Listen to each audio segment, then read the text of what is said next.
Buenos días, buenas tardes, buenas noches. Es un honor presentar a nuestro ponente el día de hoy, Iván Godofredo Merino Aguirre, empresario y analista con amplia trayectoria en negociación social y resolución de conflictos. Ha sido gerente general de Sur Análisis SAT y ha desempeñado un rol activo en procesos de diálogo y análisis geopolítico.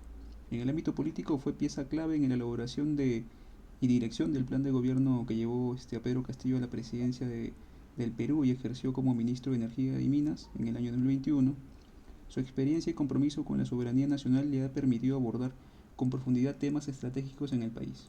Hoy nos brindará una ponencia sobre el conflicto entre Colombia y Perú por la soberanía en la región amazónica, un asunto de gran relevancia histórica, geopolítica y diplomática, en la que nos ayudará a comprender sus causas, implicancias y posibles caminos hacia su resolución.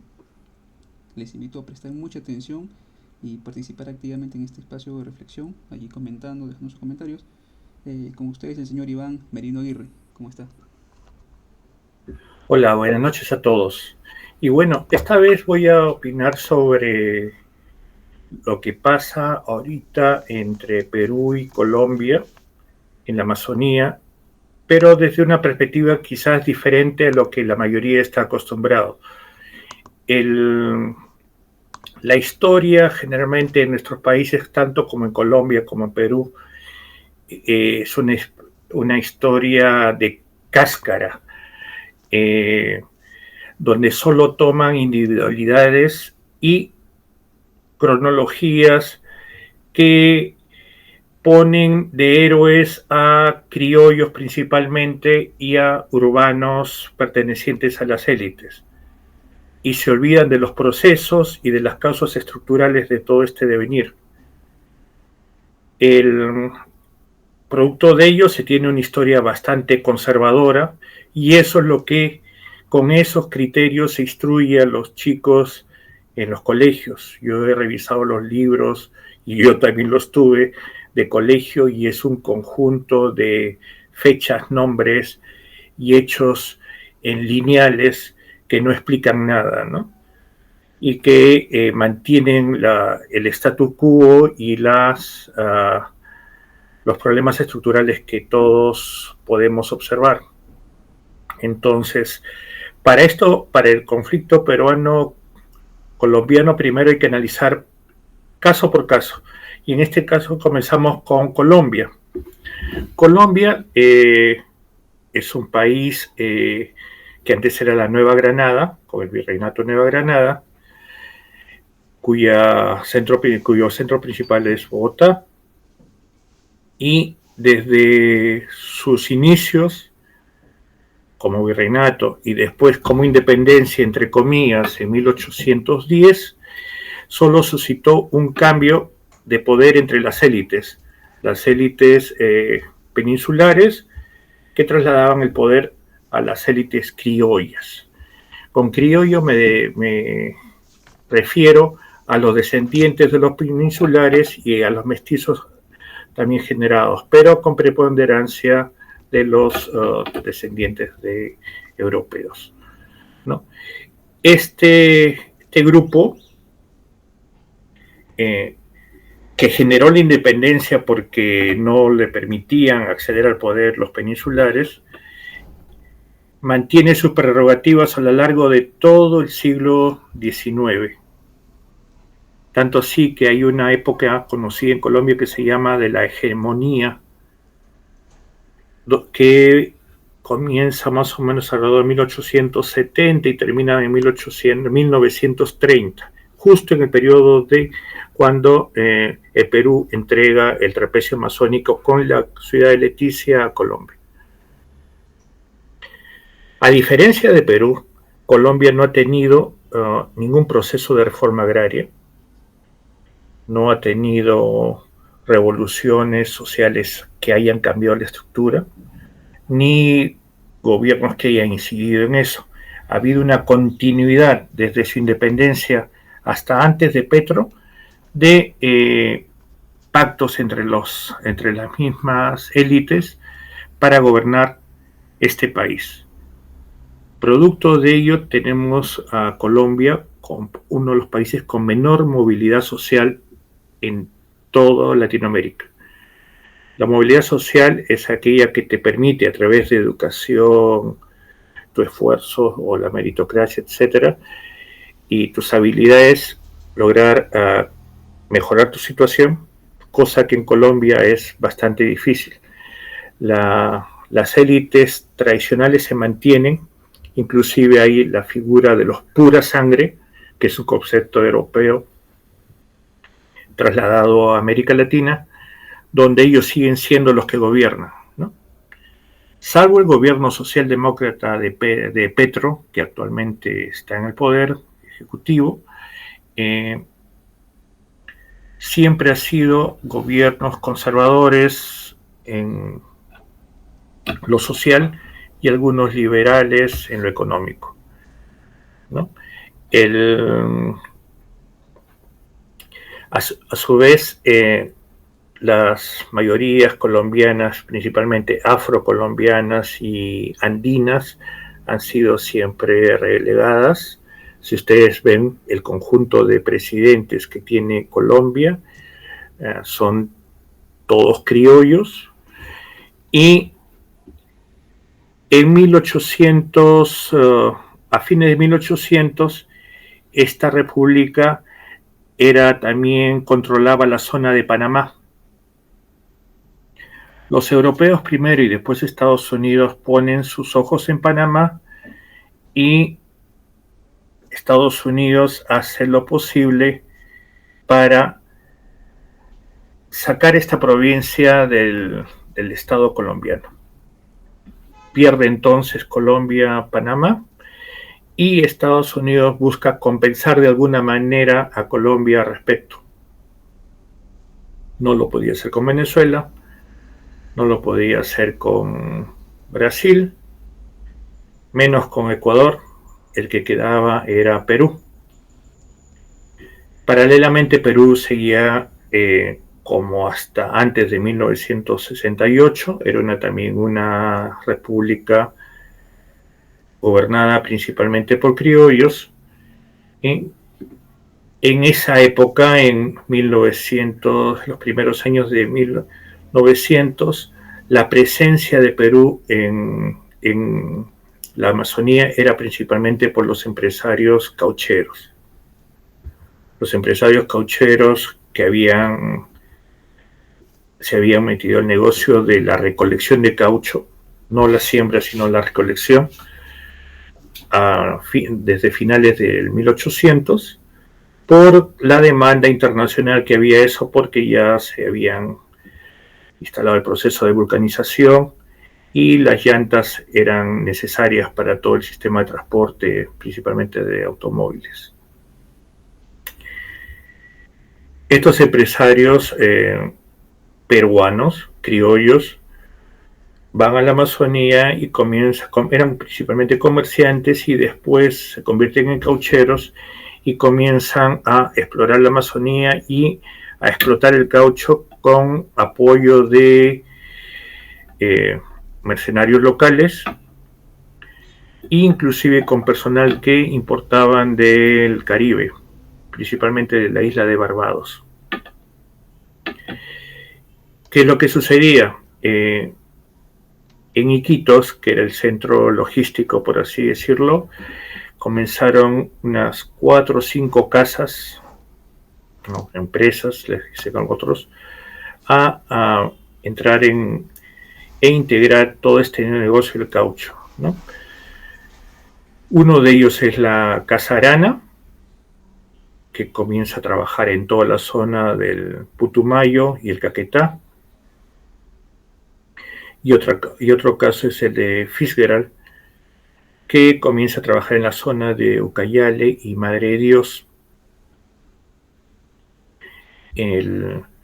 Gracias, entre comillas, a estos señores, el Estado peruano tiene alguna presencia en la Amazonía. Si no hubiera sido por ellos, el Estado peruano no hubiera tenido la mínima capacidad de negociar ni con Brasil ni con Colombia al respecto. Estos empresarios ejercían el poder de una manera como un señor feudal, arrasaron con las poblaciones originarias. En el caso de los Huitoto o boras en las márgenes del río Putumayo de 70.000 habitantes en promedio se redujeron a 10.000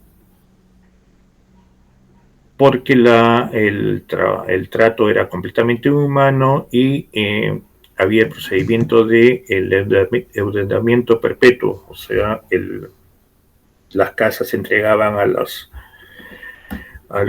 asociaciones de pueblos originarios algunos materiales a precios exorbitantes que le hacían que estos se endeudaran de manera perpetua. Y por lo tanto iban a trabajar con horarios superiores a las 12, 14 horas o les ponían cuotas que era imposible cumplir, a la par de los abusos sexuales y estafas y todo lo demás, ¿no? Todo esto produjo que estas casas generaran amplios ingresos y Quito se convirtiera en una metrópoli amazónica en el Perú, y los caucheros brasileños tenían a Manaos como centro logístico, y Manaos también surgió con un boom, ¿no?, económico relevante. Tanto así que las construcciones como la Ópera de Manaos es producto de la época del caucho, o la Casa de Hierro en Iquitos, diseñada por Eiffel, el mismo de la Torre Eiffel, es producto de ello. Entonces tenemos, por un lado, a criollos peruanos actuando en la Amazonía, explotando los pueblos originarios, colombianos que creían tener derechos por los derechos del virreinato de Nueva Granada, Estados Unidos que quería compensar de alguna manera a Colombia porque ya le había arrebatado a Panamá. Por más que Panamá sea una república entre comillas independiente, era controlada en todos sus aspectos por Estados Unidos. Y entonces durante el gobierno de Perú por Leguía, que era un representante de la oligarquía tradicional, fue presionado Leguía para que Perú cediera parte de el trapecio amazónico a Colombia.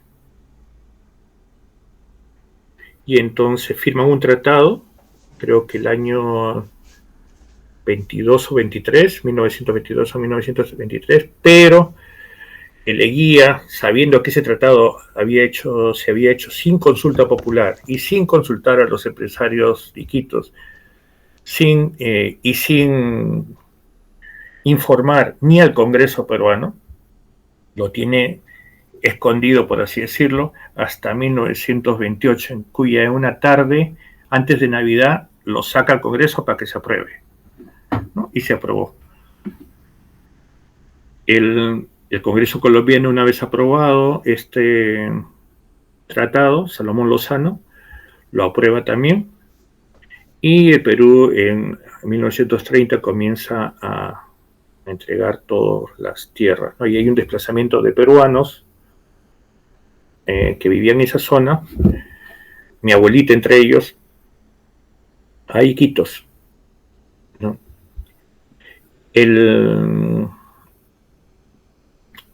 Obviamente los iquitenses o iquiteños están muy molestos por esto, y en 1932, cuando ya gobernaba Sánchez Cerro, regresan a Leticia, expulsan a la guarnición colombiana y se colocan en esa ciudad, cuyo nombre viene de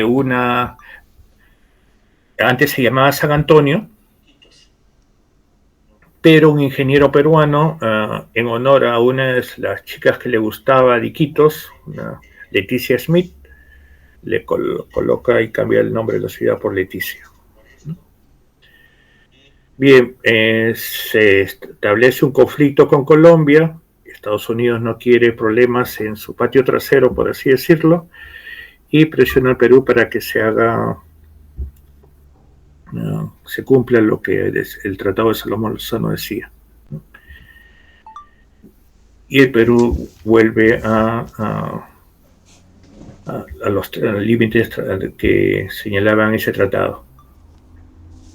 Por otro lado, esta delimitación de frontera con Colombia también, entre comillas, beneficiaba al Estado peruano porque así eliminaba las pretensiones del Ecuador al respecto. Entonces, como Leguía y las oligarquías limeñas lo veían todo desde Lima, obviamente, para ellos era muy poco lo que se perdía o se ganaba.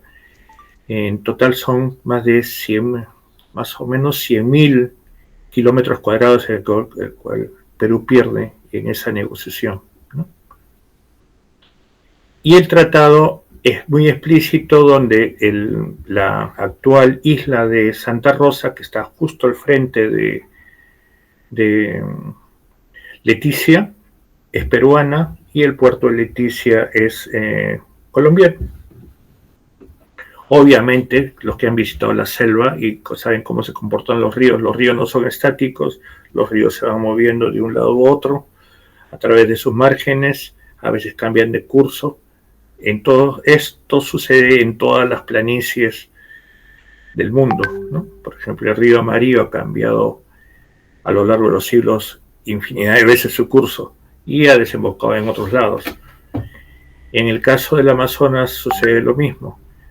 Y a veces surgen islas, se amplían y o se achican o desaparecen. Pero con los medios actuales,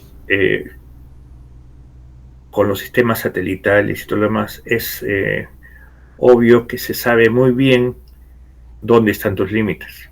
Ya no estás sujeto a los cursos de ríos o determinada quebrada, etcétera, etcétera. Ahora con los medios satelitales sabe muy bien cómo es dónde comienza y dónde termina tu territorio, y por lo tanto las pretensiones de Petro ahora son bastante curiosas, por así decirlo. Él dice que el espíritu del tratado era que Leticia tuviera acceso al río Amazonas. Y bueno, se puede acceder de diversas formas en la actualidad, ¿no? Además, en los propios mapas colombianos está Santa Rosa como territorio peruano. ¿Qué es lo que pasa en el fondo? Petro sabe que el actual gobierno peruano es un gobierno muy débil, sin mayor aceptación. Es un gobierno que tiene una de las peores aceptaciones a nivel mundial. Está aislado. Perú no tiene amigos en Latinoamérica, salvo Ecuador, que también es otro marginado. Y Petro ha hecho una alianza con otros gobiernos socialdemócratas, como es el PT de Lula en Brasil y la de Sheinbaum en México. Entonces, en esa línea, y ojo, Colombia sigue siendo el país que recibe más ayuda norteamericana a la fecha, tanto militar como de otro tipo,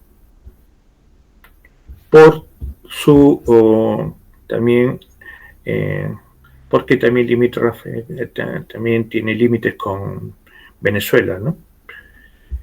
Entonces Colombia tiene recursos, tiene un ejército que se la ha pasado peleando con todas las guerrillas que hay en Colombia, porque hay estas guerrillas, obviamente por lo que ya señalé, es una sociedad sin movilidad social, y a veces ahí la gente no ve otra solución que recurrir a la violencia, porque no ha habido movimientos como en el Perú o como en Chile o como en Argentina, donde se puede acceder al poder a través de elecciones, ¿no?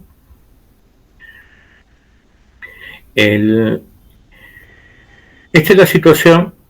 Pedro tampoco tiene las cosas muy fáciles al interior. Las élites criollas tradicionales siguen controlando, tienen en los medios de comunicación, tienen injerencia en las gobernaturas regionales, provinciales.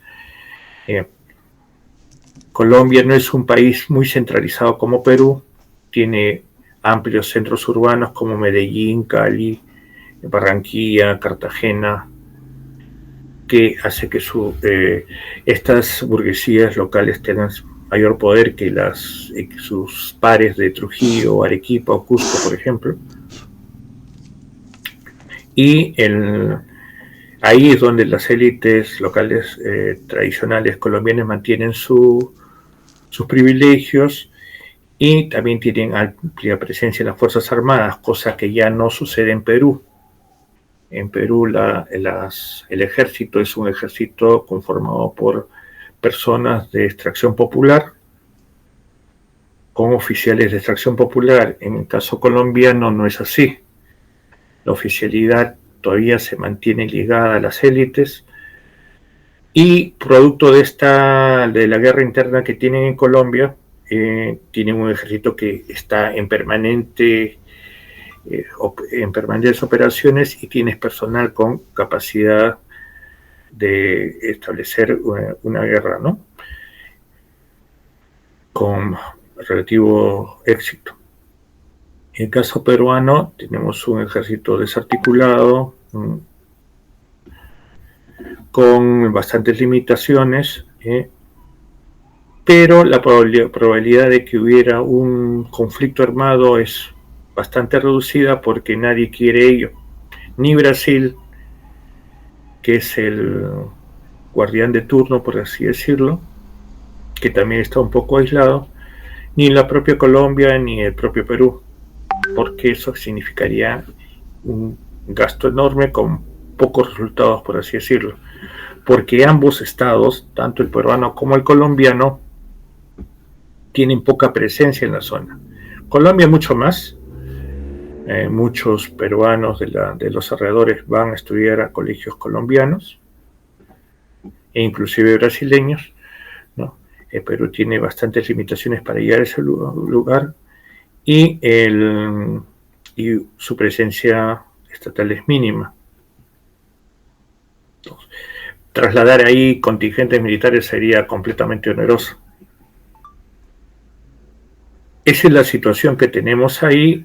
No se prevé que esto escale. Podría ser utilizado políticamente por algunas personas, pero si nos ponemos a pensar qué de beneficioso tiene eso para los pueblos originarios, Yagua, Huitotos, Boras, hay como 20 naciones ahí de pueblos originarios, la situación no cambia por más que uno de ellos esté en territorio peruano o en territorio colombiano o en territorio brasileño.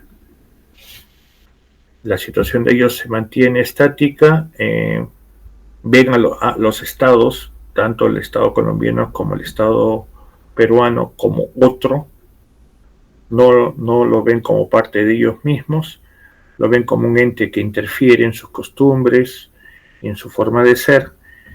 Y también hay pueblos que mal llamados no contactados, cuando en el cambio su verdadero nombre y más acertado debería ser pueblos con aislamiento voluntario, dado que durante la época del caucho, los muchachos que eran los mercenarios de los señores del caucho iban a todas las aldeas y villorríos a capturar personas para llevarlos a la explotación del caucho. Entonces muchos de esos pueblos se retiraron al bosque y prefirieron no tener contacto con colonos o con occidentales, ¿no? Estos pueblos tampoco han sido beneficiados por esta situación, y habría que más bien preguntarse qué es lo que ganan estos pueblos y qué gana también el pueblo en general, tanto de Colombia como del Perú, con conflictos de este tipo, ¿no? Lo que se quiere y lo que se debería promover es que Latinoamérica sea un territorio de paz que resuelva de manera pacífica sus problemas estructurales, ¿no? Con organización, y que beneficien principalmente a los que habitan esas zonas, ¿no? Lo gracioso es que tenemos aquí bastantes políticos, algunos que se dicen progresistas o de izquierda, que toman toda esta historia de fechas y nombres y tratan de levantar algunas banderas que son lamentablemente impertinentes para la época y para la zona, ¿no? Este es lo que en verdad les podría decir sobre el conflicto entre Colombia y Perú, sobre la isla de Santa Rosa y Leticia, y que, como siempre, cuando tienes estados débiles y gobiernos débiles, las decisiones los toman otros, ¿no? El caso del Tratado de Solomón Lozano y del gobierno de Leguía es clarísimo. Su subordinación a Estados Unidos era tal que declaró el 4 de julio como día feriado en Perú. El 4 de julio es el día de la independencia de Estados Unidos. Y Leguía declaró el 4 de julio día feriado en Perú. De la misma manera tenía una estatua de un presidente norteamericano en su sala principal de Palacio, ¿no? Y toda la obra que hizo lo hizo a través de préstamos con el JP Morgan y otros bancos similares norteamericanos, que cuando llegó la crisis de 1932, el crack, obviamente el gobierno entró en crisis y por eso se suscitó el golpe de Estado por Sánchez Cerro, ¿no? Eso es lo que podríamos ver, que siempre los gobiernos débiles y sin aceptación generan problemas hasta la fecha. Miren que ya son casi 100 años de eso, de más de 100 años de esos problemas y todavía nos siguen afectando. Como dicen, todo pueblo que no aprende de sus errores está condenado a volver a hacerlos. Esto es lo que les podría contar sobre esta situación y muchas gracias por la invitación y nos veríamos en otra oportunidad. Muchas gracias, estimado Iván, por compartir su experiencia y conocimiento, ¿no? Ha sido muy valioso para mí y los seguidores del canal poder escuchar su perspectiva sobre ese tema. Espero que podamos coincidir nuevamente en este mismo espacio. Sé que su agenda es muy apretada y bueno, esperemos coordinar para otro momento. Muchas gracias, Iván. Es un gran agrado. Listo. Gracias, Brian. Gracias a todos. Saludos.